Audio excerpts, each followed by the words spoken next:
Audio recorded on January 31, 2023 by Sybil Mann Cav's new house for educational sharing in Flor de Ouro.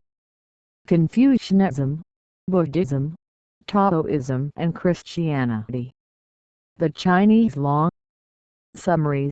Chinese people's religion is seen as a constituent part of traditional religion. However, both are qualified as synonyms.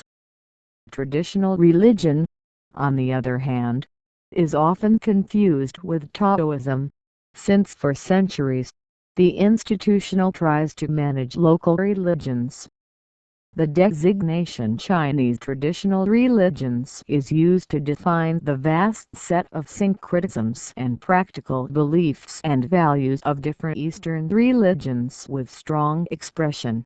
This set, called popular beliefs or traditional beliefs, was adapted and developed over centuries and reveals the highly syncretic and practical character, however, from spiritual side of this people that managed to create the compatible unit, with so much diversity between different religions. Also in this set are the valuation of Confucianism, Taoism, Buddhism, Chinese mythology and other uses and customs such as beliefs, superstitions and traditional practices. The cult of ancestors considered fundamental and mainspring for the construction of the Chinese legal system. Chinese culture is not law-oriented, followed, in turn, an evolution of its own, and the traditional legal system was fully integrated into a philosophical conception, emphasizing Confucianism and influenced by legal thoughts from both the Confucian and the legalism. Keywords: Confucianism, Taoism, Buddhism, Chinese Catholicism. State, right, Chinese law. Just as Christianity entered Chinese culture, going forward the emphasis on Chinese things will, without doubt, renewed support for our religion. So one Chinese theology will be added to Greek, Latin and Euro-American. This will not separate the Chinese church from the other countries, but will add to the Christian tradition the best qualities of our past, enriching them even more. Wei Chou Minimum, author of Rooting the Christian Church in Chinese Soil. The literature upholds the principle of personality of political power, because a good management of a country depends on its ruler as if he were the father of the people. Law 1. Introduction. In 1700 BC, the strong, continuous, multicolored civilization in profile covered with considerable influence in Asia and which for centuries was ignored in Europe, the Chinese. And in the 13th century, discoverer Marco Polo's account of this civilization was received with incredulity in Venice, hitherto unincorporated into Italy. Centuries later, when the Industrial Revolution began on the continent European, part of its purpose was to replace articles imported from China. Period of new appreciation of the importance of this valuable and profound philosophy of life, the Chinese one. A civilization respected until the modern day in the history of humanity. Although it could not completely avoid the foreign invaders, in the 19th century and until the middle of the 20th century, China remained an economic force, specific and powerful cultural and political. It is estimated that 25% to 30% of the world's population, approximately 1.9 billion people, inhabit this country, whose surface is the third in size after Russia and Canada, and geographically very varied. In the mountain basins and plateaus of the Chinese interior, summers are hot, the winters very cold and the rain is scarce. In the north, desert conditions prevail. Antonio Hespanha, and Samil Desert. The majority of the Chinese population lives in the east, specifically in the plains of Huanghe, the Yellow River, and Chongjiang, the Yangtze, with their fertile alluvial soils. North of Huanghe, the amount of rain is limited. Thus, the main crops are composed of wheat, corn and cotton, and further south, the higher rainfall is accentuated and irrigation allows rice to grow in abundance, the favorite Chinese dish in addition to tea and sugarcane and vegetables. Hence the development of agriculture, since the early 1700s BC, making China one of the richest civilizations to teach sustainability to live cosmopolitanly. Increased industrial development, including coal and other fuels, concentrated on the coast, for example, in Guangzhou and Shanghai next to the main sources of supply of fuel or other resources. In the 21st century, under the command of neoliberal politicians, Guangdong Province Guangzhou obtained exemplary and quick growth of super-modern industries, stimulated in part by investments from Hong Kong. After the turbulent 20th century, the time when China evolved ties of humanity and which, certainly, provoked reflections all over the world. Although international relations always present problems, such as is exemplified by the Great Wall, built to block invaders from the north, modern China faces challenges such as rapprochement with Taiwan and the management of Xinjiang, the English colony developed. In 1997, Hong Kong, emerging the most beautiful city of lights of this world member of the bloc called BRICS, Brazil, Russia, India, China, and more recently South Africa. It is a country that in its rich history has gone through very serious political, economic and religious problems. 2. Religion. Stories exist to be told and the Chinese ones have millenary content, emphasizing religion and law. The first, of philosophical humanitarian content through of ancestor cults seen as a form of filial piety, in addition to vital part of a harmonious society. For example, respect for living parents must continue after death, which is why offerings and funerals are dedicated to ancestors and that still prevail among the most important Chinese cultural rites. These ideas are from the sage Confucius 551–479 BC, known to Westerners as Confucius. In terms of Taoism and Buddhism, it is considered the highest hierarchy philosophy, close to the Hellenic teachings. I think, therefore I am authored by philosopher René Descartes. The second, giving rise to the legal construction of a law customary modeled to the progress of a country, through rigid education, essential area and mainspring for the correct development of a people, as is the Chinese. The major premise of Confucius' teaching was to instruct how to fit into the moral, in addition to transmitting to its people a philosophy of how to live well in consonance with the values of duty, courtesy, wisdom and generosity. And one of the ideas of sage, perhaps the most important, was that the children should honor and respect the parents both in life and after death, resulting in this meeting, the encouragement of the practice of ancestor worship which, in turn, was already part of the Chinese. Later sages such as Mencius 372–289 BC and Zhuxi 1130–1200 transformed the ideas of Confucius into a religious system that strongly supports the Chinese law. Audio recorded on January 31, 2023 by Sybil Mann Cav's new house for educational sharing in Flor de Auro. 2.1 Confucius. In addition to preaching the importance of the family and absolute respect for the most old, Confucius valued learning and urged his followers to adopt rituals meticulous and properly correct in religious or non-religious ceremonies. He considered heaven and the deified ancestors as the source of goodness on this planet, and he also taught that a worthy citizen should treat his fellow man in the same way how he would like to be treated. Confucius identified 5 relationships of vital importance in society.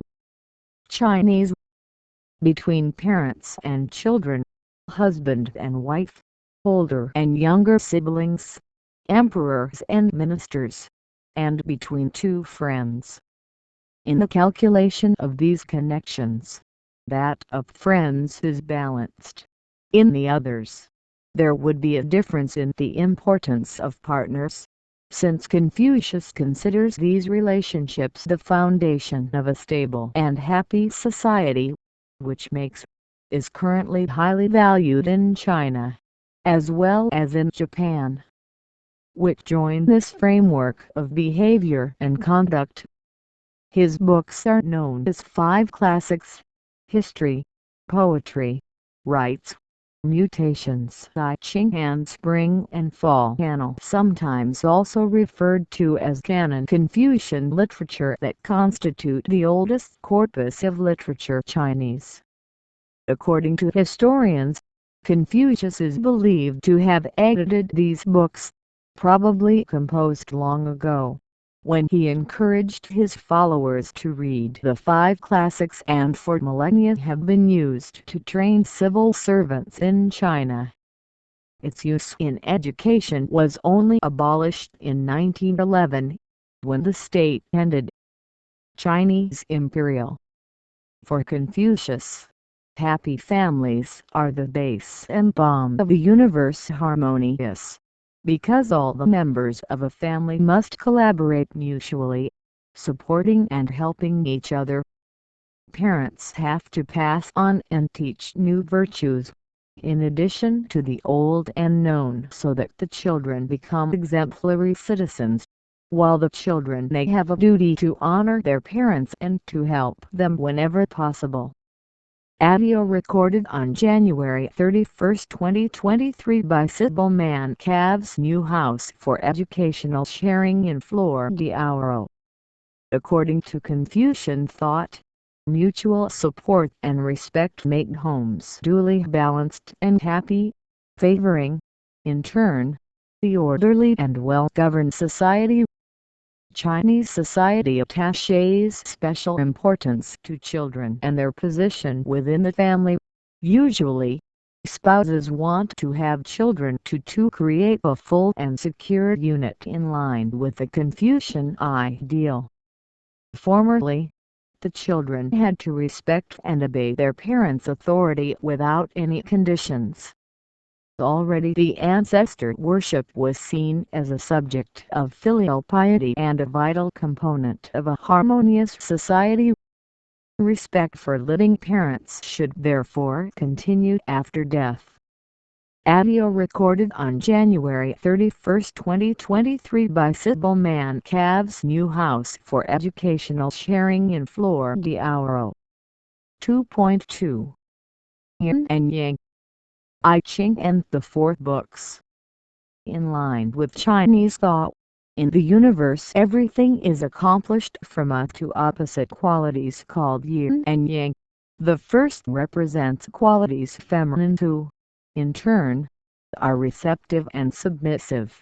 The second, male, who are active and inflexible.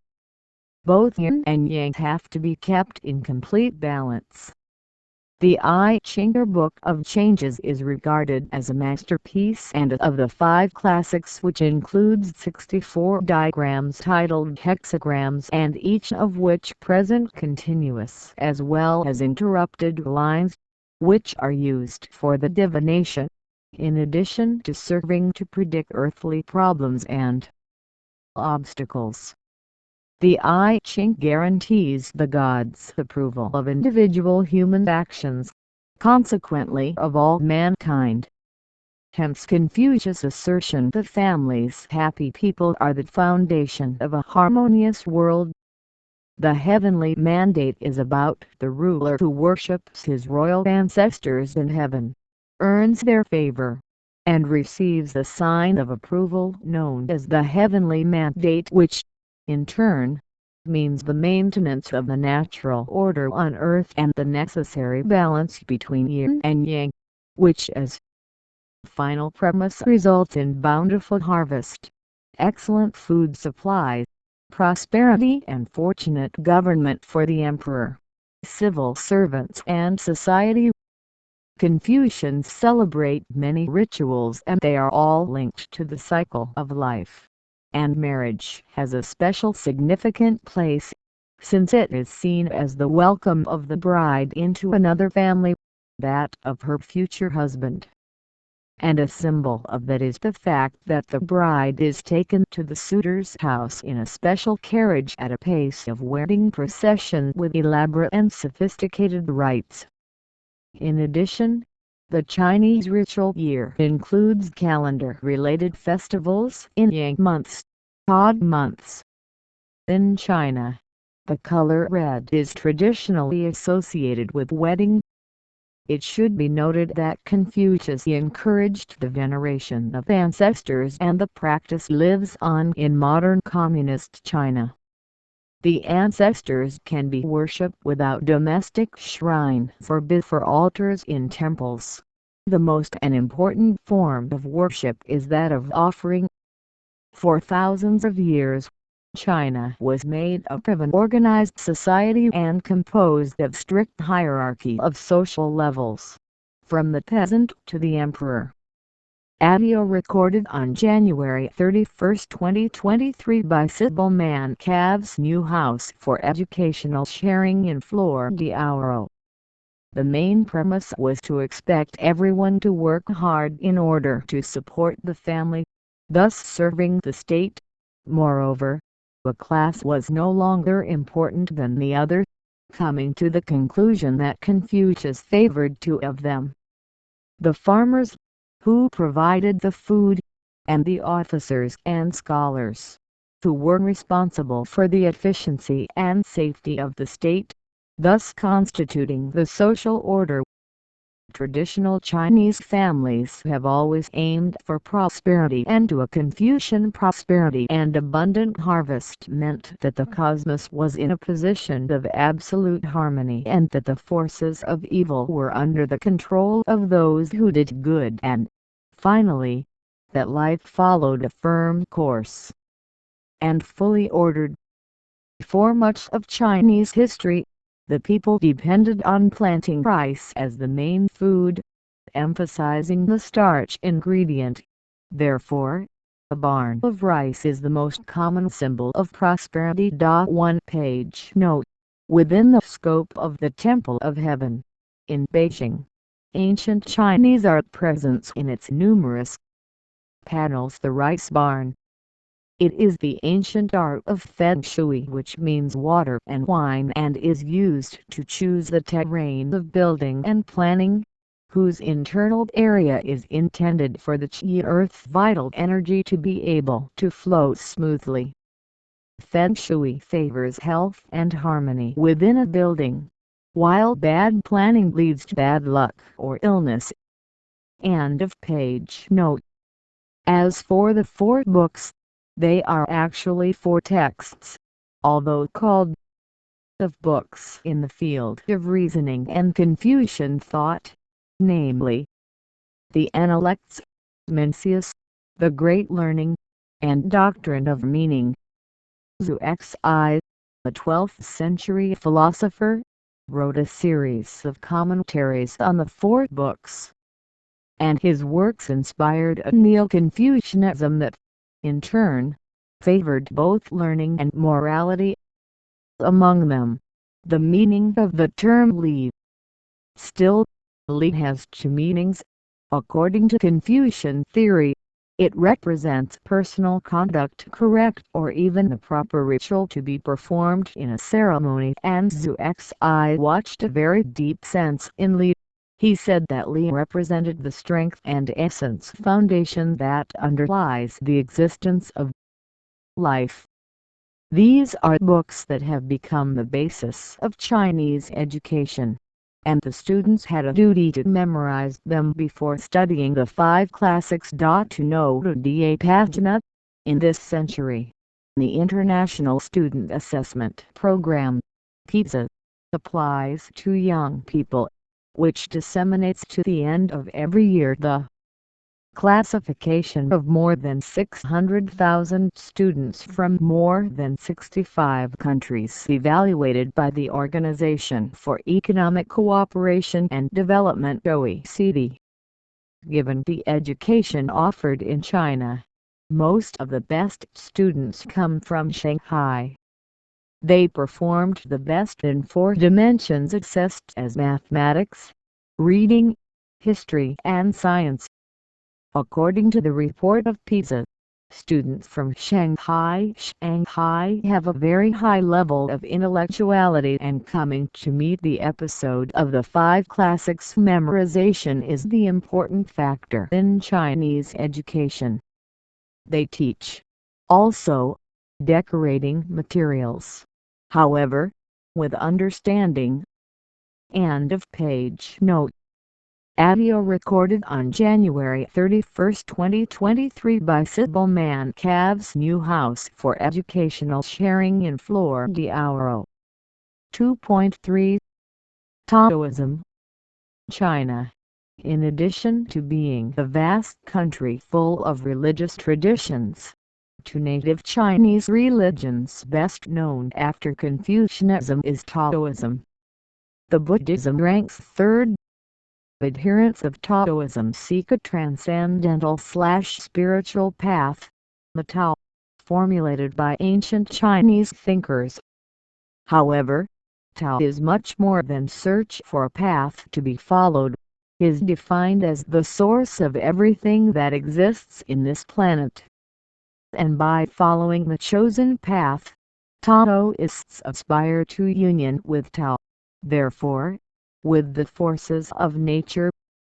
Major premise: this behavior implies that of getting rid of worries and attachments to the material world to focus on the chosen path, thus achieving balance and harmony in life itself, gaining the peace that comes from understanding.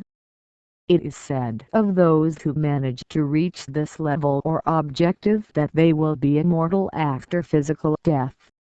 Modern Taoist thinkers of the 20th and 21st centuries distinguish 2 forms linked to each other, namely, religious Taoism, which resolves the search for the Tao and the worship of deities; Taoism as a complete way of life, which includes traditional ideas on health through meditation and exercise.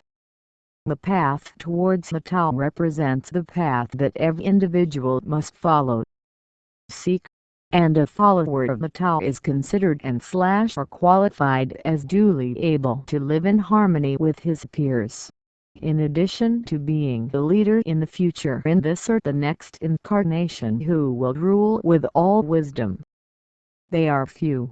Once practice is difficult and persistence is an indispensable factor to exercise it.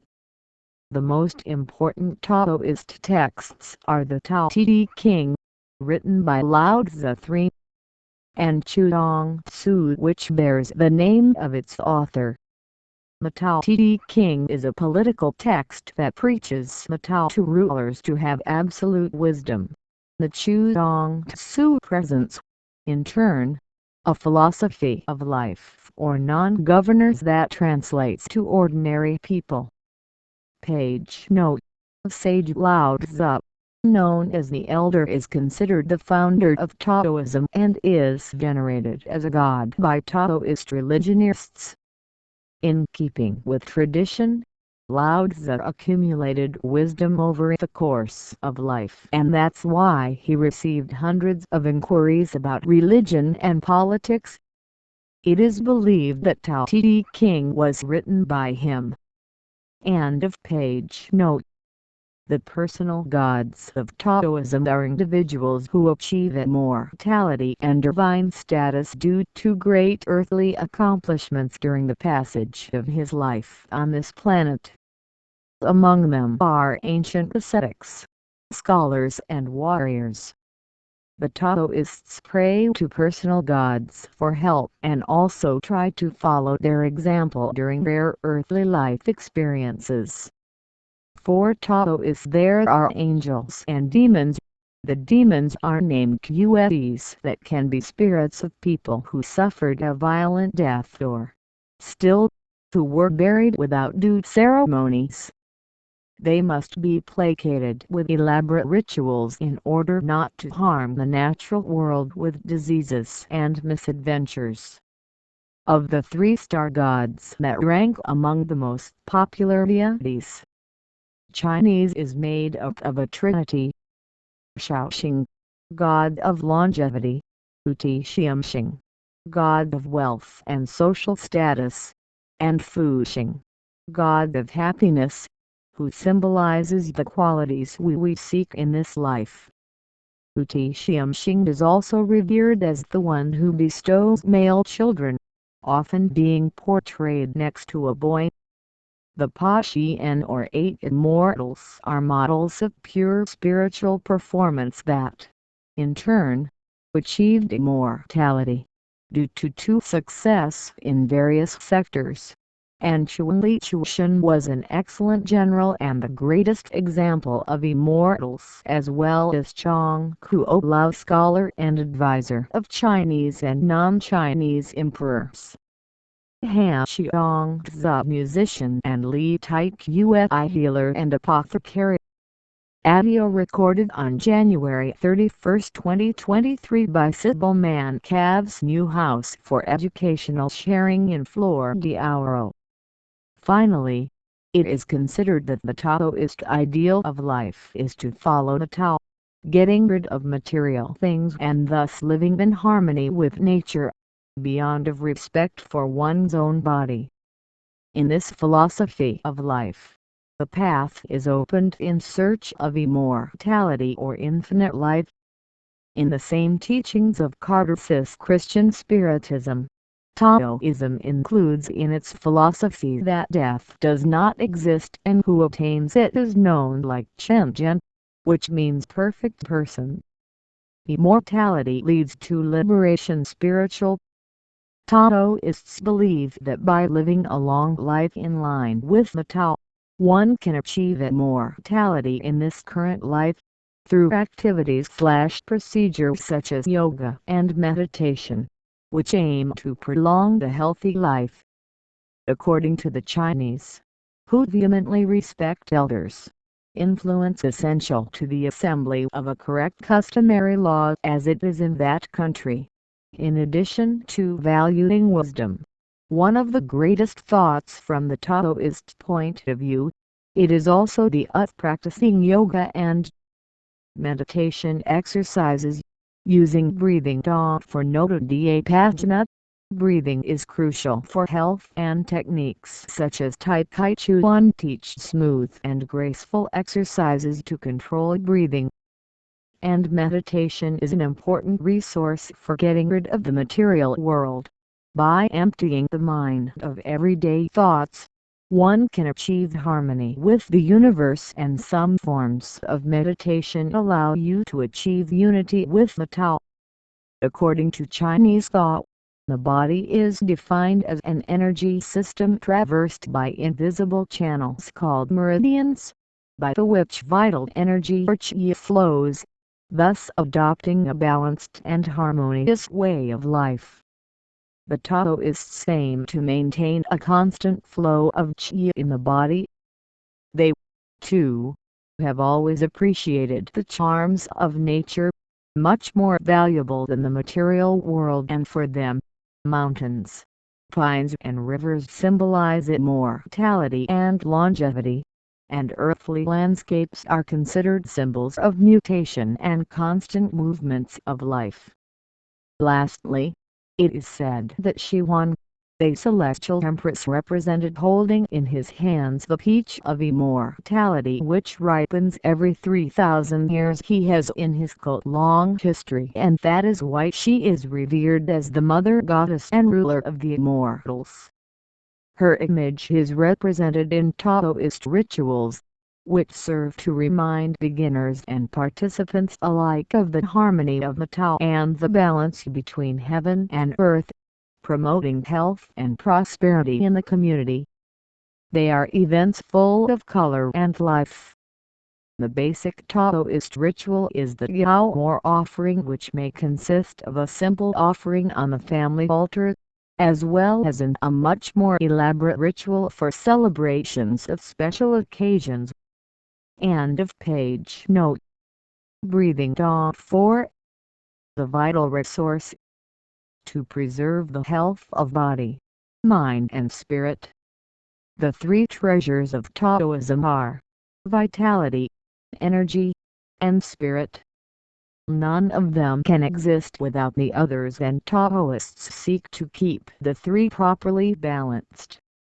Wu Wei means non-doing and implies freedom from everyday thoughts and actions in order to find the Tao. Emptying the mind leads to a superior state of consciousness and harmony with nature. Audio recorded on January 31, 2023 by Sybil Mann. Cav's new house for educational sharing in Flor de Auro. Forward. Chinese thought postulates that everything in the world consists of two forms. Opposites. The yin feminine, submissive and receptive, and the yang masculine, hard, strong and active. The aim is to keep these two forces in total balance and harmony. 2.4 Buddhism. They are the followers of Buddha 5, who showed the world how to break free from the cycle of death and reincarnation, reaching enlightenment. To that end, Buddha taught his disciples lessons entitled the Four Noble Truths and the so-called Eight Paths, which combine moral teachings through basic rules of meditation and concentration. It should be noted that Buddha is not a god, however, considered a guide spiritual. Therefore, Buddhists do not view it as followers of other faiths view it. Your gods. Buddhist worship involves paying homage to the Buddha, and a Buddhist may also follow another religion and live in consonance with Buddhist precepts. Page. Note: born with the name of Siddhartha Gautama, Buddha lived in the 5th or 6th century BC, and within a family an Indian with a high social position, and since he was a child he was already considered the future leader of his people. Indeed, habit of predestination until today verified in the whole society of India. And by social status, he seemed destined for a life of luxury and privilege. Only it was not so, for he abandoned his wealth to lead a fully religious life in pursuit of enlightenment in order to break free from the cycle of death and the of reincarnation. And he taught other people around him how to live in order to achieve the long-awaited lighting. The Buddhist religion, therefore, is based on his life and teachings. He was the son of Suddhona, the local Raja leader, who was part of the Shakya Empire in northeast India, was a member of the Kshatriya class of Hindu warriors.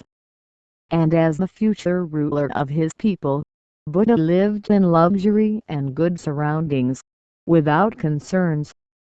His father kept him confined in the palace, causing the young Buddha to lack a life without ideas or experience from the outside world, especially in terms of human suffering. Many legends surround the birth of Siddhartha, and according to one of them, his mother, Queen Maya, dreamed that a white elephant penetrated her womb, that 9 months later, Buddha was born on her right side and immediately walked 7 steps towards the ambient light. The queen died shortly afterwards, having the awareness that it had fulfilled its reason for being and existing. Time when sage prophesied that Siddhartha would become an enlightened being and a great teacher. End of page. Note: for a Buddhist, the most important goal in life is to observe the 8 paths that it means to fully understand Buddhist truths, to lead righteous lives and avoid work that harms others. And in this way, Buddhists hope achieve a favorable reincarnation after death, or even attain enlightenment, state of spiritual purity, completely free from worldly concerns and the cycle of reincarnation. Buddhists followed the example of their leaders, becoming masters and spreading the ideas of Buddhism throughout Asia. There are currently over 700 million of Buddhists in the world, and is a religion as many classify it in the majority, both in Northeast Asia, emphasis on China, Tibet and Japan, and in the southeast of the continent, Sri Lanka, Cambodia and Thailand. Although most live in Asia, the religion has spread across all over the world, including our country. Among the famous, the former model, singer, actress and writer Oda Clara Rodriguez Bergilizzi, from Sao Paulo. Among her autobiographical works, translated for books covering Buddhist teachings after he converted to this philosophy. Its founder Siddhartha lived as an ascetic for many years in the hope of that a strict ascetic life and yogic discipline freed him from samsara, or the cycle of death and reincarnation.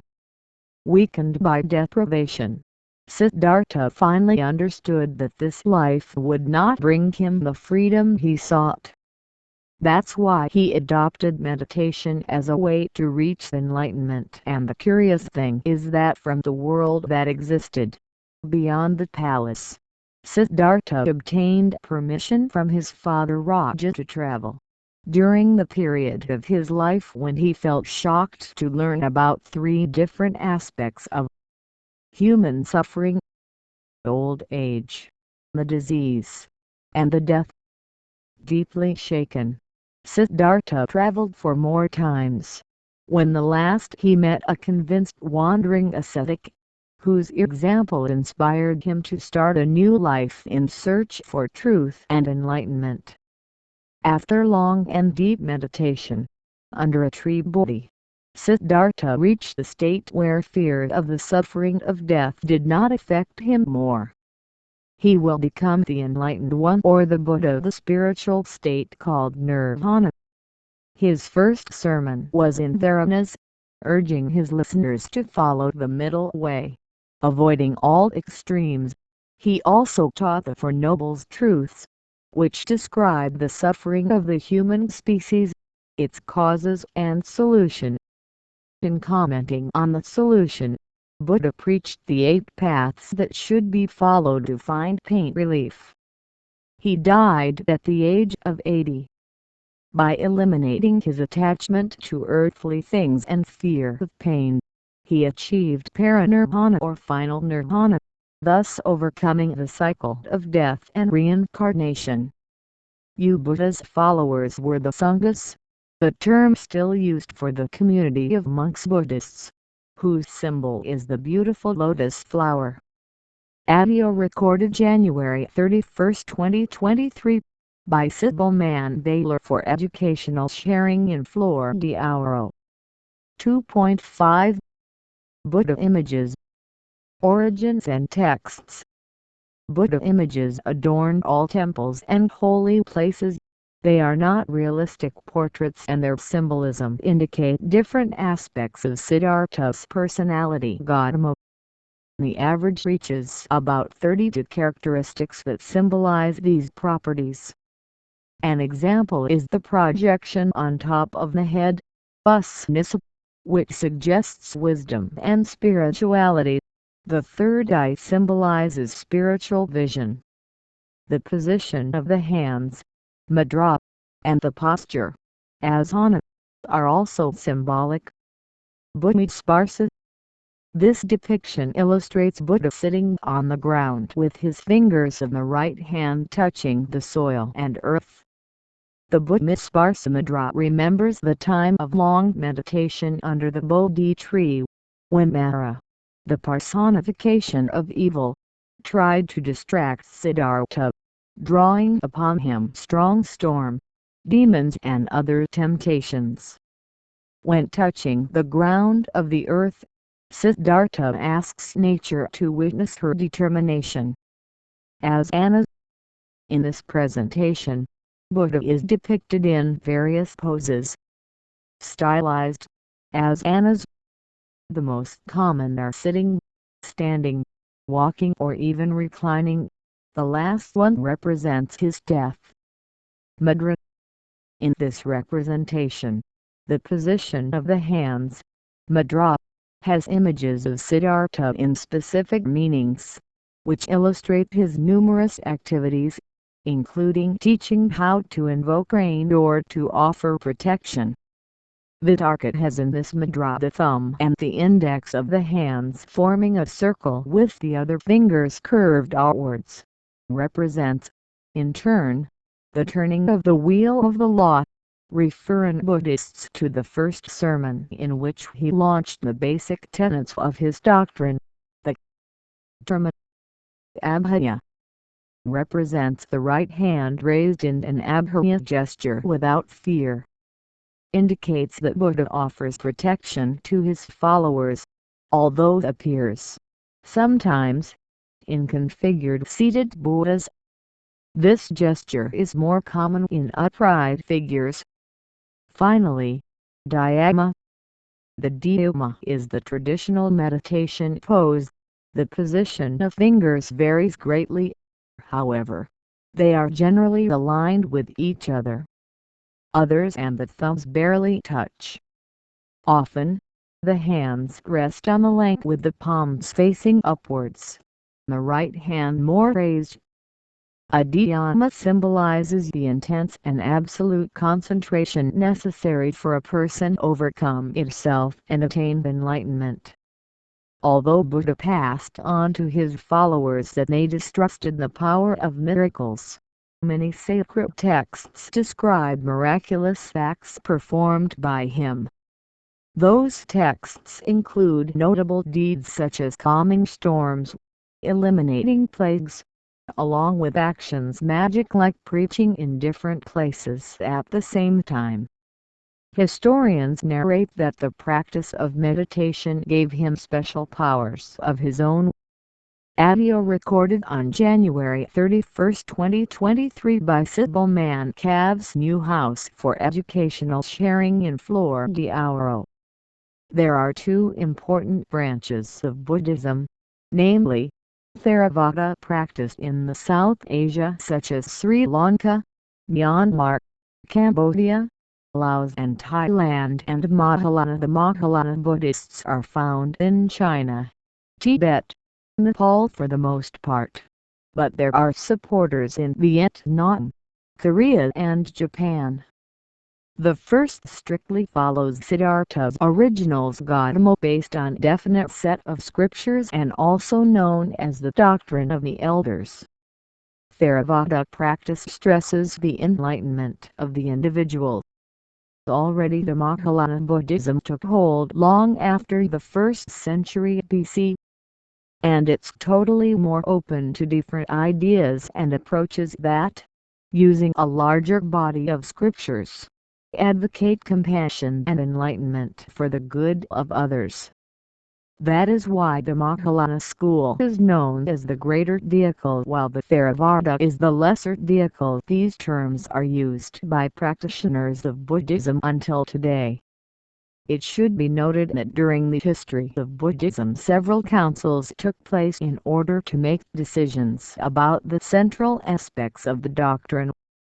The first happened in Rajgir, after the death of the Buddha, when the content of the Tipitaka 6-page note, the texts of the Tipitaka or Pali Canon were written around 25 BC.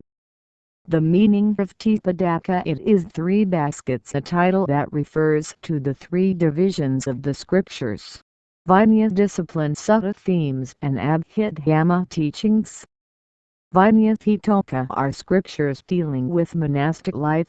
However, discipline, practice, and conduct are instructions found in the will of each one of us, emphasizing that of caring for the sick, giving to the poor, and teaching lay communities. The Sutta Pitaka is the Dhammapada, composed of 423 verses that contain practical advice and instructions on the path of enlightenment, and the interesting thing is that it contains a summary of aspects of the Buddhist teaching. The Abhidhamma Pitaka is the final part of the Tipitaka and brings a systematic analysis of Buddhist ideas, in addition to notions of experience to practice. The special focus is on the description and analysis of different mental states and, finally, considered of extreme importance to meditation techniques. End of page. Note: the Second Council, 100 years later, decided on monastic life. The latter was assembled in Rangoon, 1956, when revision of the Pali Canon was admitted. 2.6 Christianity in China. The beginning of the 20th century was one of crisis for Christians in China, since state interventionism of Western powers, in addition to interests in a country full of diverse culture. The result, through widespread resentment against the West and Christianity, at the time was considered a mere tool of foreign imperialism. By 1900, these resentments against the West/Christianity boiled over, culminating in the Boxer Rebellion, led by fanatical anti-foreigners. In Beijing, the number of men called the Society of Harmonious Fists, nicknamed the Boxers. It was, in fact, a kind of guerrilla cell or sect that combined traditional religion to the magical cults of the Shantung region in a new movement which also had an initiation ceremony, possession by spirits, etc. They hated Christians especially, and their rebellions hit churches and missionaries. However, the terrifying Boxer guerrillas encountered stiff resistance by the Christians and were finally defeated when foreign troops reached Beijing and leveled them in the brutal massacre. About 250 foreigners were killed, but thousands of Chinese Christians, Catholics and Protestants too died. Among these were Orthodox Christian Chinese. In 1911 there was a new rebellion, when the First Chinese Republic, quickly transformed into a dictatorship, under the command of General Yuan Shikai 1859–1916. This culturally conservative regime proposed to discourage new ideas from the foreign world and restore Confucianism. In opposition, many intellectuals, mainly those based in Beijing, founded the New Culture movement, which defended intellectual and religious freedom, a movement deeply influenced by Marxism, and many of its adherents had a negative view of religion, including that Christianity was a feature of an instrument superstitious. In the 1920s, a spread of thought anti-Christian strikes the Christian church, originating among university students, arising the nationalist movement, whose rise placed Christianity under suspicion as a foreign religion during the 1927 Civil War, when many missionaries, the most from abroad, preferred to leave China. Some went to the region's coastal areas, resulting in a large decrease in their number after this period. Despite the fame of Christians as national scapegoats during this above-mentioned period, there were not yet many of them. Their numbers grew, but in the end of the 30s of the last century made up the figure of 500,000 Protestants and 3 million Catholics out of a population of 500 million at the time. It is therefore not surprising that Christian Chinese lived in an environment of crisis, of identity that, in fact, would come to be a set of various movements with yearnings similar ones, the main one being to neutralize attacks on Christianity, demonstrating that this religion was not just an appendage of foreign Catholicism. And its unlikely godfather was Karl Giedislav, a charismatic missionary of German origin, sent in 1820 by the Missionary Society of the Netherlands (NZG) to Southeast Asia. Soon the missionary fell out with the society and went to China, where he founded in 1844 the Chinese Union. This corporation founded on teachings of Giedislav, among them that the Chinese church could only develop in the religious/social scope if there was Chinese leadership. He traveled across Europe in seeking support for his project, including training Chinese missionaries. However, through accusation of corruption his efforts were undermined and the Chinese Union collapsed, especially after his death.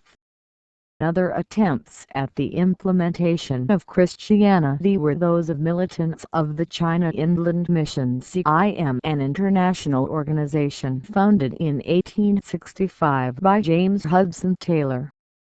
At that time, the hope through preaching of Deng Libai, one of the most important missionaries in China in the early 1910s.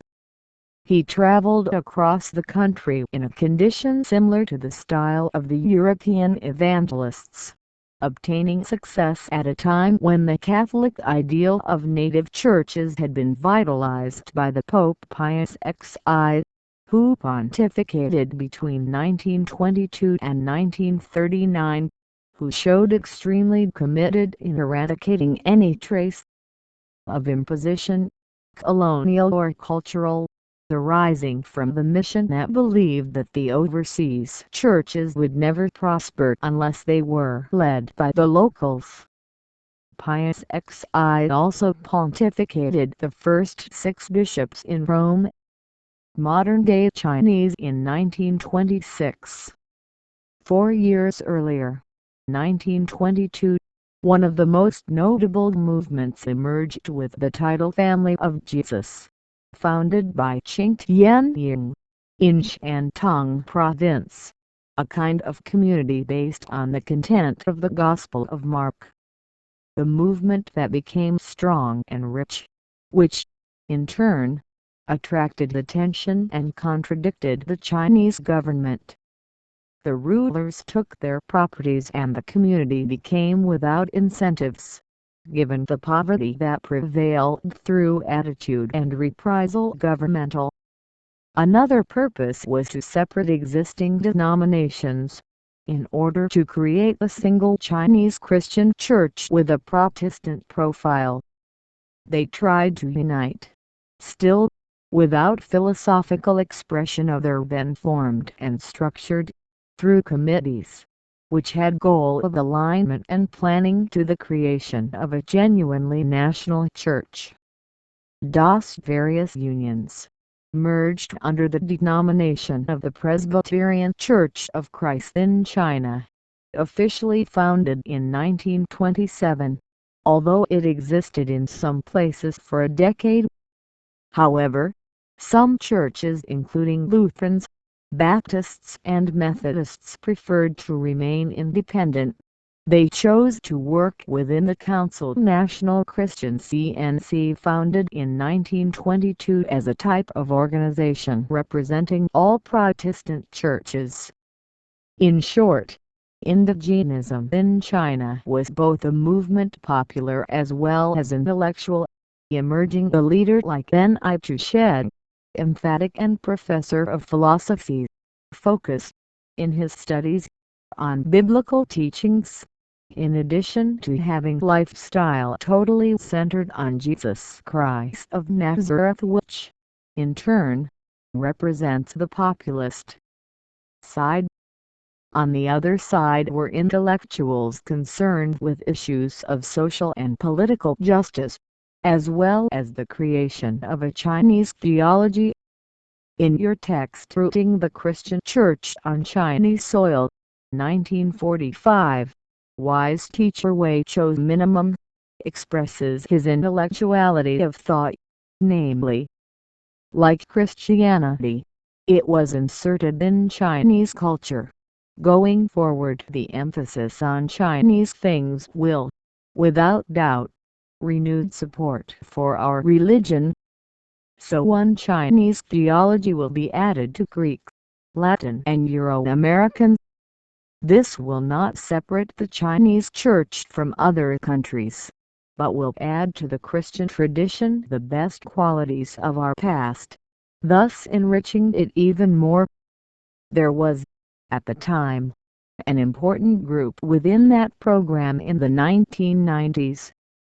20th century, the National Association of Christian Literature of China, known as when she founded, in 1924, in association with the National Christian Council CNC being its president Zhao Zichan, T.C. Zhao, a young theologian of the highest capacity intellectual who had studied in Holland and taught at Suzhou University, and the newspaper of this association titled Wench, a monthly which soon became a favorite of the Chinese people, becoming, in a short time, controversial through his published articles, controversial and which attacked a role of foreign missionaries in Chinese Christian life.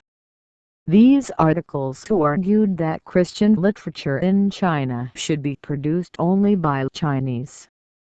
This severe and constant criticism led to the ruin of the newspaper, once financially supported by the Institute of Social and Religious Research in New York, who did not accept his position. The newspaper, given the attrition, closed in 1928. A time when another organization has taken a radical line by questioning the traditional norms of the Christianity and looking for a new Chinese Christian renaissance, namely, Life Fellowship, which, in turn, published the newspaper Life.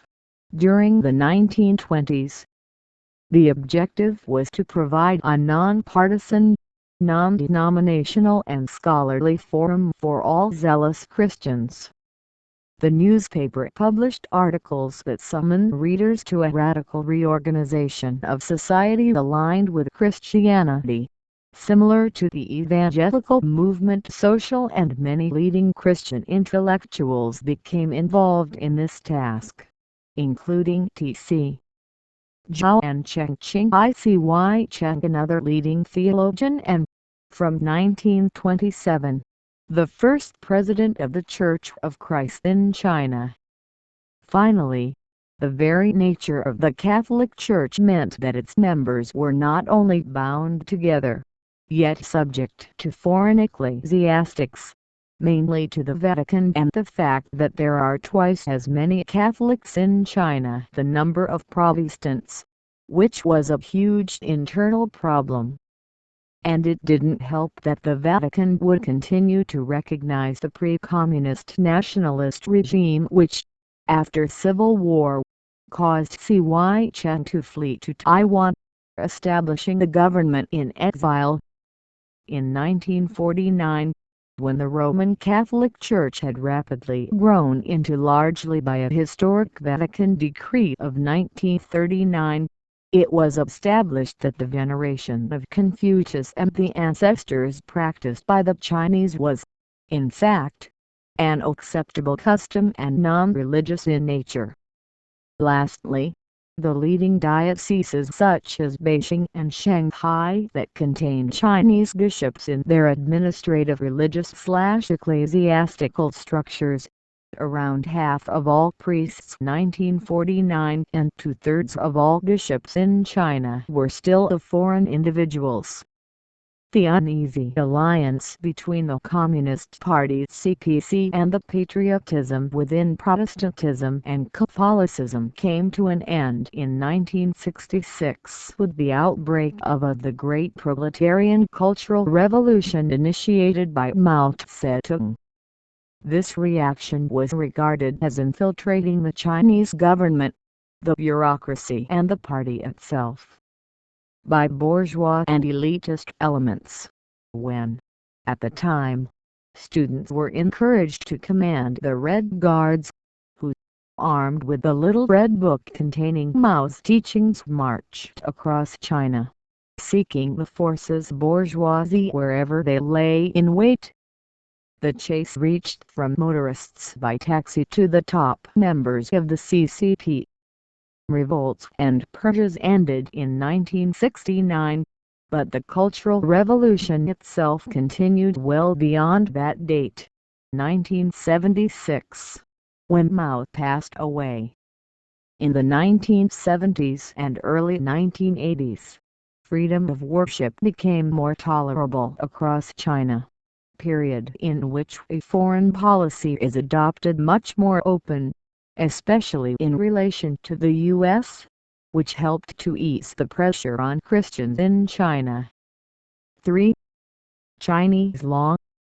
Of all the tangle of ideas presented above, including teachings of philosophical levels that required deep interpretation, in their execution, the construction of Chinese law, based on positive law, was fully supported through legal norms written and born from uses and customs non-written, preserving, thus, a Chinese legal system considered as a minor premise. The major premise, totally modeled on religion, entailed a set of normatives based on the education of a community and transmitted by that block of exposed religious tangle, that is, of Confucianism, Taoism and Buddhism. It is noteworthy that Chinese law founded by a rigid elite of society was classified as a method of punishment, and the expression "fa," which means model of punishment, came to replace la prevention, the tradition of a government focused on perfectionism. Research teaches us that from the Xia to the Zhou dynasties, customary law, usages and customs, morals, the law and its legal norms were clear in their interpretations. Finally, their meanings were focused and understood as seen in Li, the criminal law of that period. So much so that Li was used as a parameter to the rules of conduct. Li was also the profile of an individual within a family, and consequently to the member of a certain clan, rules were extracted from it, as well as quality of conduct relative to the rigid hierarchy exercised in society.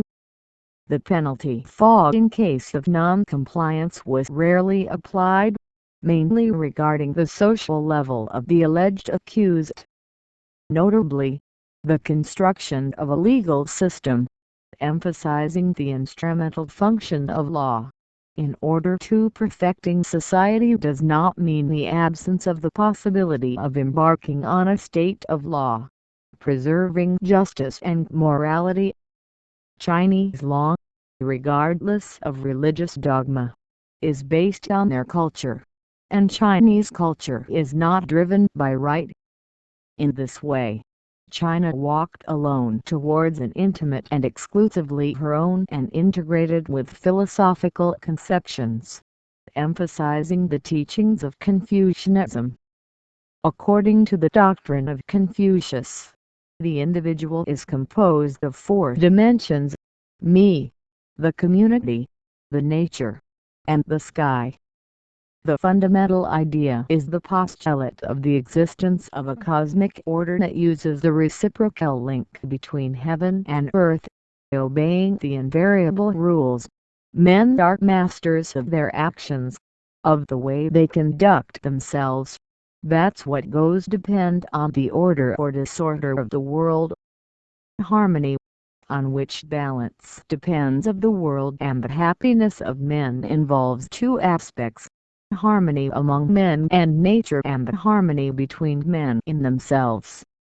The five essential virtues of man are love of neighbor, justice, compliance with proper rules of conduct, self-awareness of heaven's will, and disinterested wisdom and sincerity. China's legal system, in addition to being integrated into Confucius' philosophical conceptions, is influenced by his legal thoughts and the legalism as exposed in the first part. Confucianism describes the desired ideal society, whose concept of the Confucian school is the Li rights, which, in fact, is an unwritten code focused on the behavior of men in its profile, in addition to a socialization factor and social discipline in line with their respective social position within the five main relationships, namely, the relationship between subject and ruler, the domestic relationship between husband and wife strictly after the nuptial marriage, the relationship between parents and children, the relationship between siblings, the friendship relationship strictly to the closest friends. And in this theme, Li represents only the normative instrumental means. In order to maintain the peace and harmony of feudal society, Li also supports the principle of personalization of political power, because, according to Antonio Hespanha, a good conduction of a country depends on its ruler as if he were the father of the people. Merged with Li's teachings, Confucianism defends the employment simultaneous use of punitive administrative penalties to guarantee political stability and the crime prevention, and legislators express the conception of law and law along the same lines as those prevailing in the West. The Chinese community needs severe penal laws, the fog, long absolute and effective legislature. For them, human nature has the profile of evil and of selfishness, and, therefore, it is necessary to submit men to the laws, in addition to the imputation to the infractions by means of rigid and severe penalties. The legalist Confucian school also defends the government by law's supremacy of the fog, which, in turn, greatly needs the legislative branch, represented by the emperor, as well as the method of government opposed to the government imposed by the men, or supremacy of the Li. Translated, the foundation of political and social structures should be base and support itself in the legislated law, and in that sense, the fog is disguised as a normative instrument in order to impose obedience through force. It is recalled that Confucianism emerged in the so-called epocate primavera, autumn, when legalism had a role, according to René David, predominant in the legal political systems of the Warring States era and the Qin dynasty, and this dominance gradually waned only in the early Han dynasty. And from the 2nd century BC, Emperor Han, who imposed Confucianism as the only official doctrine, even despising all other philosophical doctrines/policies of his time, resulting in a unique Confucian legal thought, having the unconditional support of all the feudal rulers of the vast Chinese empire. It should be noted that, in traditional Chinese society, almost all dynasties elaborated legal diplomas codes obeying the coexistence of Li and of the fog, in the administrative criminal scope, specifically so that the area of privacy yielded to that of the public. and the most notorious thing is that the function of the law was not to maintain harmony through a legal framework in a role of stipulating conduct. On the contrary, it served to instill fear and terror in anyone who violated such harmony. Researchers and observers narrate that the legacy of the traditional legal thought, coming from the Confucian philosophy, is classified in this way. Laws are not useless, but most of the time harmful, since the law is valid only for the lower classes who are qualified as incapable of being disciplined, even in a friendly environment. Emphasizing the area of education, the correct social order comes from correct rules. Litigious cases are resolved outside the official courts, by means of arbitration and written or verbal words, configuring the commitment institute. Several anti-Confucian currents emerged in the early modern period. Chinese, emphasizing the Enlightenment, reformist and revolutionary as well as ideas of renovation. Constitutionalism, freedom and democracy, and after the establishment of the People's Republic of China, the precepts of Karl Marx prevailed about the state, the law, and the juridical instrumentalism that exercised enormous influence on Chinese law. Finally, in the course of the history of Chinese law, law was merely instrument of the political public power which, translating, there was not and does not exist a tradition of the rule of law in Western terms. And even though values of Chinese law traditions continued to influence legal thinking, legal culture's traditional practitioners could not understand contemporary Chinese law. 3.1 Introduction of legal culture. European legal culture was introduced to China by missionaries, intermediary agents, and the titled foreigners who served as advisors to the nobility of the Manchu dynasty. This cultural invasion took place with the opening of China after the War of Opium, 1840, and it happened in a violent way by the warlike countries of Europe that, by the way, at the time they were very strong. And in this period, missionaries and intermediaries translated dozens and dozens of Enlightenment works for the Chinese language, among them that of the culture of private right. Hence China's first legal reform in modern times. In addition to the Westernization of Chinese law, the principles adopted involved amending almost all laws in force, having as a parameter the commercial negotiations, influencing the beginnings matters concerning international law. And all the new laws had the purpose of being applicable to both the Chinese community and foreigners, although benefiting the Manchu government. And remember that foreign powers such as UK, US, Japan and Portugal have pledged to relinquish jurisdiction's extraterritorial rights, but also to help the Manchu government in the legal drafting of adopt Western law. The results of this first reform were the alteration of the legal system Chinese along the lines of the Roman model. After this monarchical period, overthrown by the revolutionary movement, the Westernization of Chinese law was accelerated in the Republican. The Chinese government was led by the nationalist parties, which in turn completed coding work as well as establishing a complete framework, now, of the written law. Chinese law was also supported by Western models such as Roman-Germanic, becoming a Western law. The courts were structured in consonance with the French model, and the only exception that China followed was that of the principle of separation between the powers of the judiciary and the executive. Profile of tradition of common law. 3.2 The People's Republic.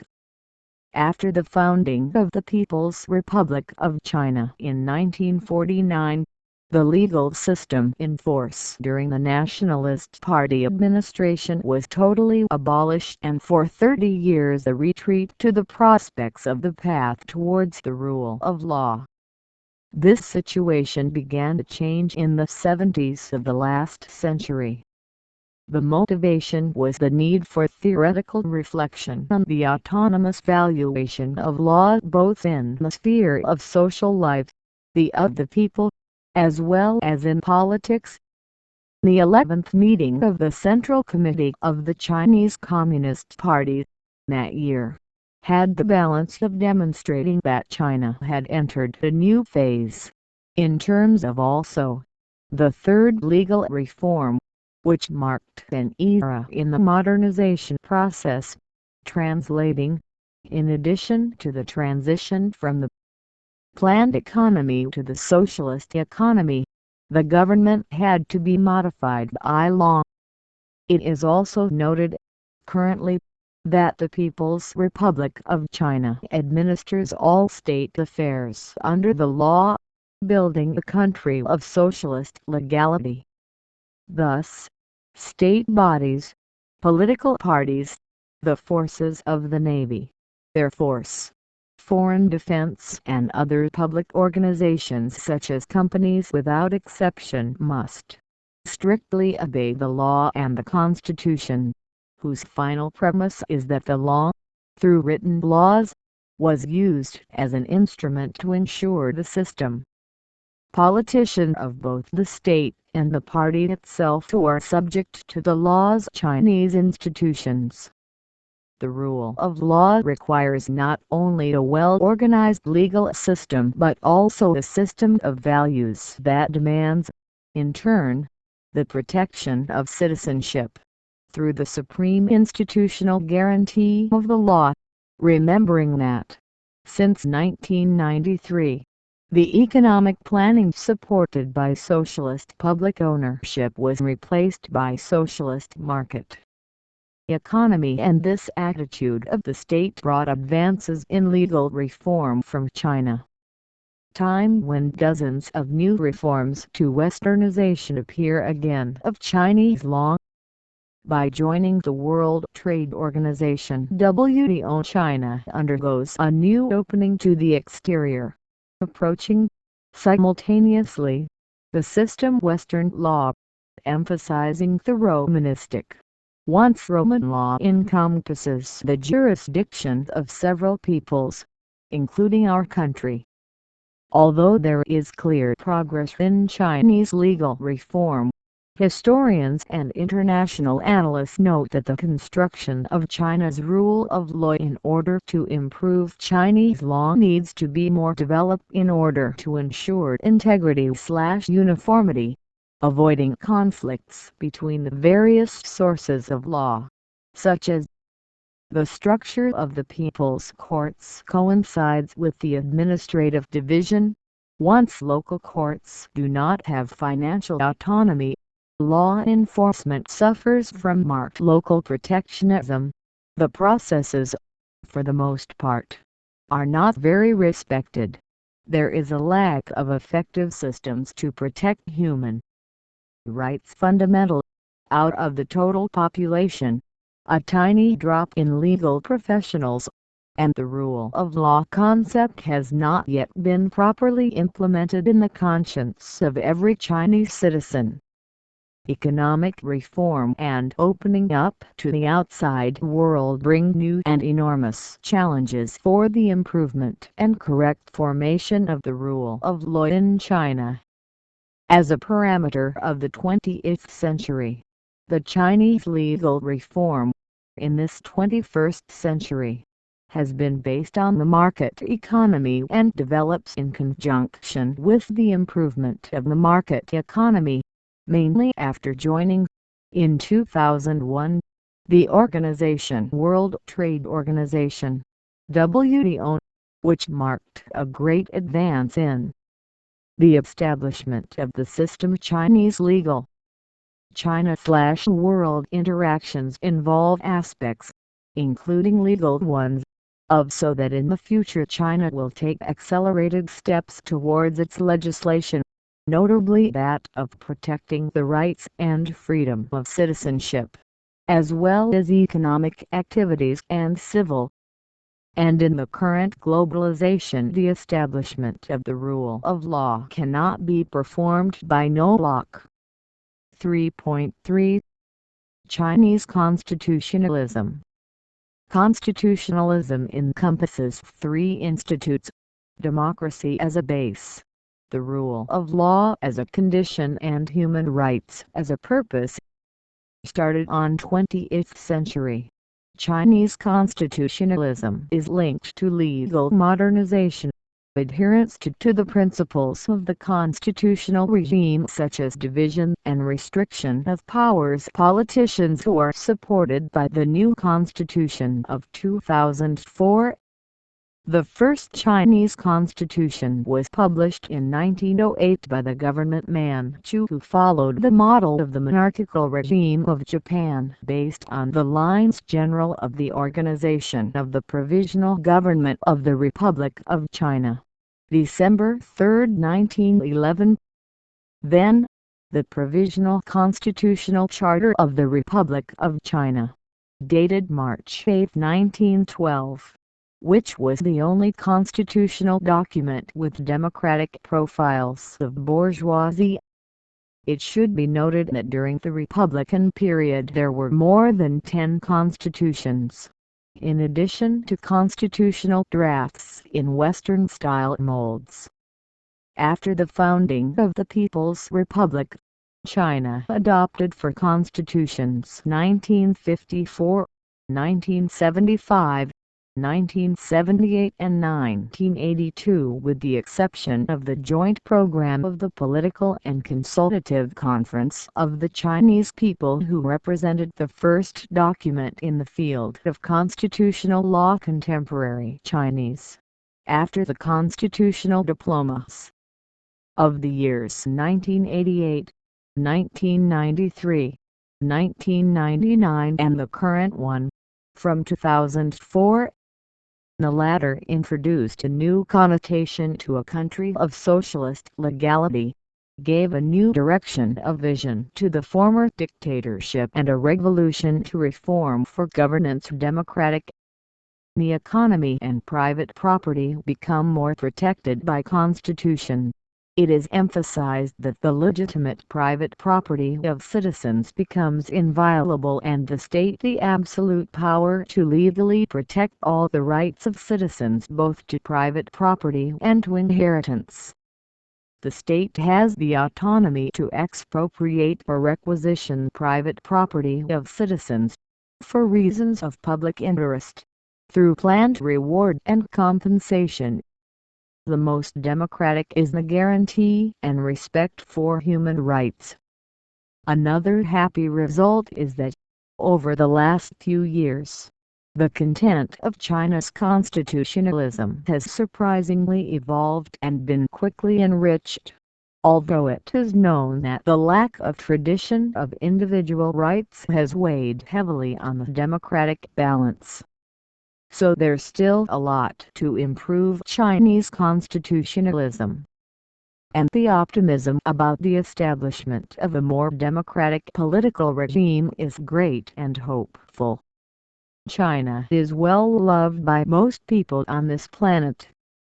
Historical wall, gastronomy, philosophy, martial arts, textile industry, silk, dazzling pyrotechnics, vividness of colors, nut ice cream, bear preservation, panda, the Chinese dolls and much more, and is the largest developing country as well as the largest economy in world transition. Although there is no agreement, mainly from international jurists, as for the conception of the rule of law in the strategy of this institute, we are certain that which will soon be adopted without any exception in the coming years by the Chinese government, and that places the country in the ranking of the most evolved in the world. This perspective is based on the construction of a harmonious society, whose yearning was always foreseen by Confucianism. In fact, this path has been traced since the 19th century, when China began the preparation of its legality, which stands out. It is a direct path to the rule of law, composed of the own initiative and robust to the profile of Chinese law. In terms of countries on development lines, China has also approximated to the norms of international law, classified as a country to be modernized and become westernized, in addition to being connected to an active and integrated legal system to the global economy. Through membership of the World Trade Organization, WTO, economic development, promoted by trade and inward investment, contributed greatly to China establishing itself as a civil society capable of law regulations. Members of the BRICS countries Brazil, Russia, India, China and recently South Africa, nations that are aware of the meeting of a population of almost 4 billion individuals on different continents, notably at diversity. China plays a key role in this declaration of decisive processes in relations within the scope of public international law and currently the creation of new International Development Bank entity administered by the BRICS itself, whose guidance first came from China. The Brazilian government even aspired to the institution's first presidency. However, he gave up the election in favor of India, which, in turn, disputed the seat with China. At the end of the conference, held in Fortaleza, in 2014, Brazil yielded from a request from India that started to consider the presidency as an alternative, because the China showed strong interest in hosting the institution.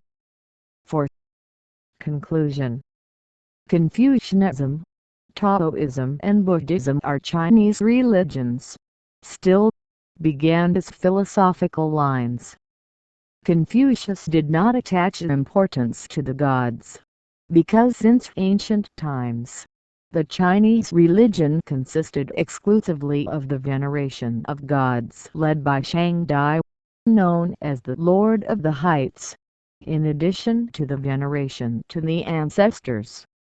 Taoists appropriated popular Chinese beliefs, in addition to structure of Buddhism, and as a consequence a separate current of Taoism emerged very different from the philosophical Taoism that was associated with ancient thinkers Chinese like Lao Tzu and Zhuangzi. During the period of the breakaway states, 403 and 221 BC, the state's feudal lands became less closed, especially during the Han Dynasty, whose religious precepts were concentrated in the commandments of heaven. And at the end of Han Dynasty great religious movements emerged, when Zhang Caoling declared having received a revelation from Lao Tzu, founding the Tian Shidao movement, entitled The Way of the Celestial Masters, replacing corrupted popular cults.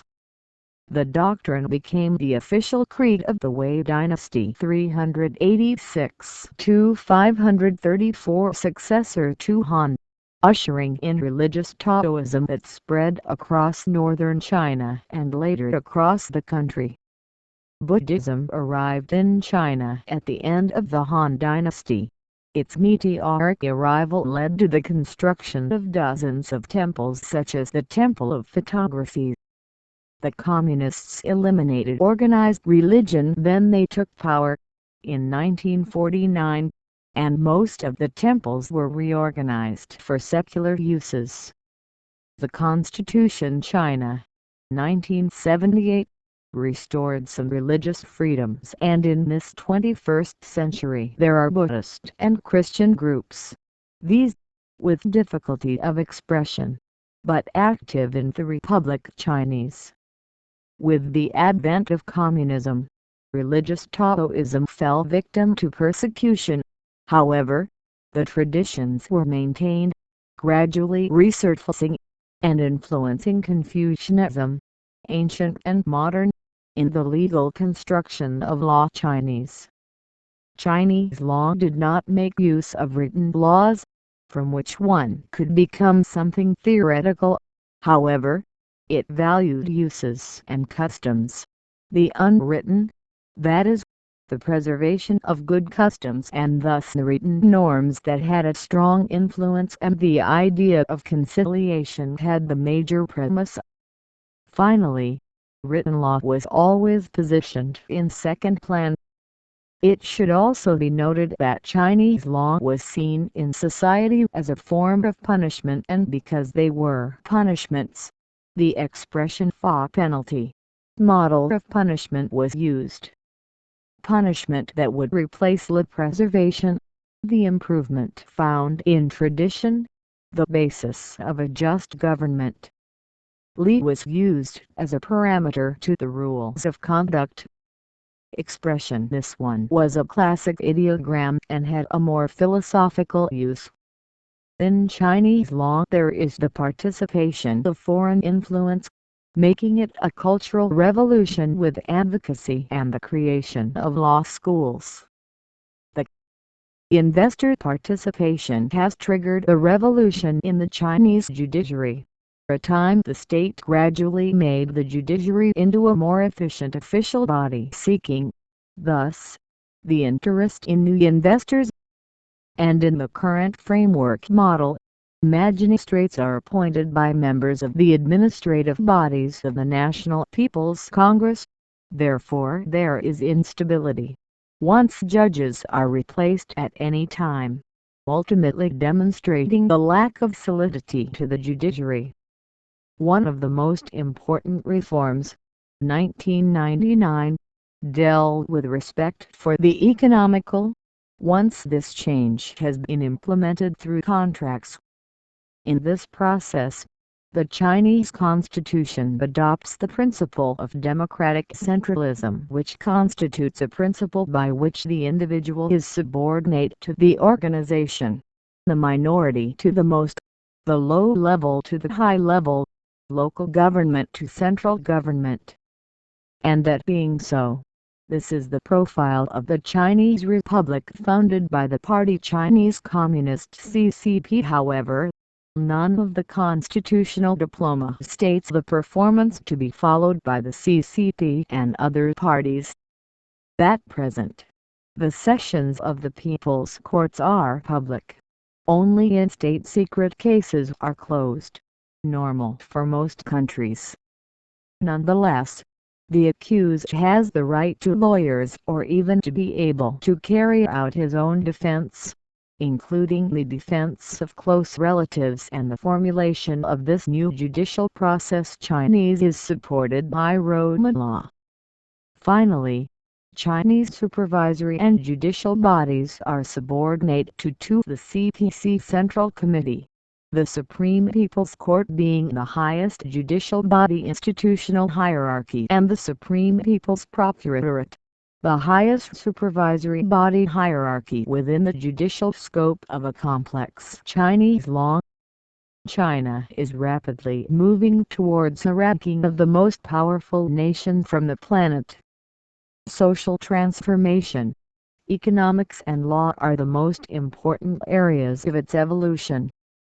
The country has become the third most important trading partner of Latin America and, in line with the Economic Commission for Latin America and the Caribbean, CEPA will soon be the second largest trading partner. Supported by robust international trade activities, integrated with the rule of law, whose last constitution, 2004, obeys norms of legal institutions to the smallest details such as credit, real, civil, family, succession, public rights and international elects. China, which emerged from feudalism, the country of enchanted dreams and civilized yearning, of all the people of the planet. Furthermore, China has undergone the greatest urban transformation of its history, presenting cities planned, expanded and built quickly in order to welcome Chinese from rural areas, in addition to attracting new investments. The Chinese government, in turn, bets on urbanization to stimulate domestic consumption and development of this nation in times of international economic crisis.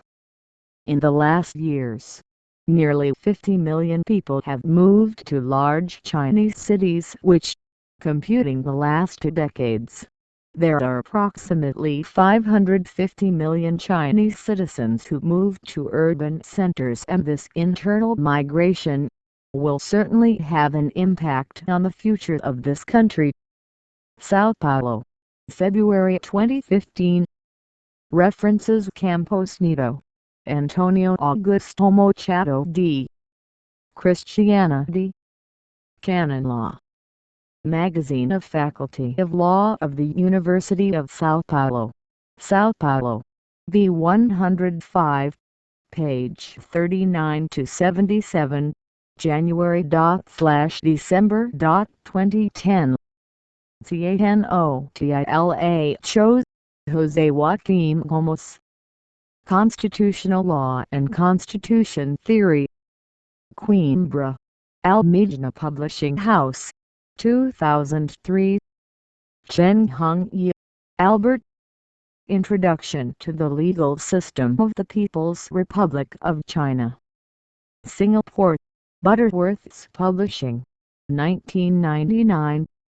David, René, JAUFFREDSBNOSI, Camille. Legrand's Systems de droit contemporain. Paris, Dallas Publishing House, 1992. Ferreira, Aurelio Buarque de Holanda. New Dictionary of the Portuguese Language. Rio de Janeiro, Nova Fronteira Publishing House, 2013. GILISSEN, John. Historical Introduction to Law. Translated by A.M. Hespanhal and L. de Macas de Malheiros. Lisbon, Carlos Gulbenkian Foundation, 1995. HESPANHA, Antonio.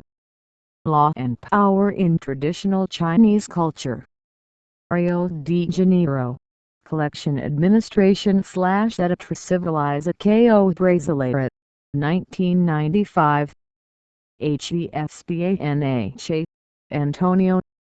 Strengths of Chinese Legal Culture. Rio de Janeiro, Collection Administration, 1996. Hill, Jonathan. History of Christianity. Translated by Rachel Copacuna, Juliana A. Song and Marco Capano. Sao Paulo Ethicos Rosary Toto, 2008. Printed and finished in Singapore. Carl G. Mann and His Symbols. Sao Paulo, Editora Nova Dimensão, 2013. Kautsky, Carl. The Origin of Christianity. Translation, Introduction by Luis Alberto Moniz Bandeira. Rio de Janeiro, Editora Civilização Brasileira, 2010. KELSEN, Hans. Pure Theory of Law. Sao Paulo, Martins Fondas, 2003. Li, Baiyun, Zhang, Ping. Trade Organization WTO and the Construction of the Legal System of China. Beijing, China Fanghead Publishing House, 2003. Marmor, André. Law and Interpretation, Essays in Legal Philosophy. Oxford, Oxford Publishers University Press, 2006. Michaelis, Illustrated Dictionary, English-Portuguese. Sao Paulo. Editor Mel Matos. 2010. Raz, Joseph. The Authority of Law. Oxford. Oxford University Press. 1980. Schmaus. H. Dogmatic Theology. Madrid. Editor La Iglesia. 1966. Wilkinson, Philip. The Illustrated Book of Religions. The fascinating universe of beliefs and doctrines that accompany man through the ages. Consultancy of the Department of Theology and Religious Studies, Roehampton Institute. Sao Paulo. Pulifolha. 2000. Audio recorded on January 31, 2023 by Sybil Mancav's new house for educational sharing in Flor de Ouro.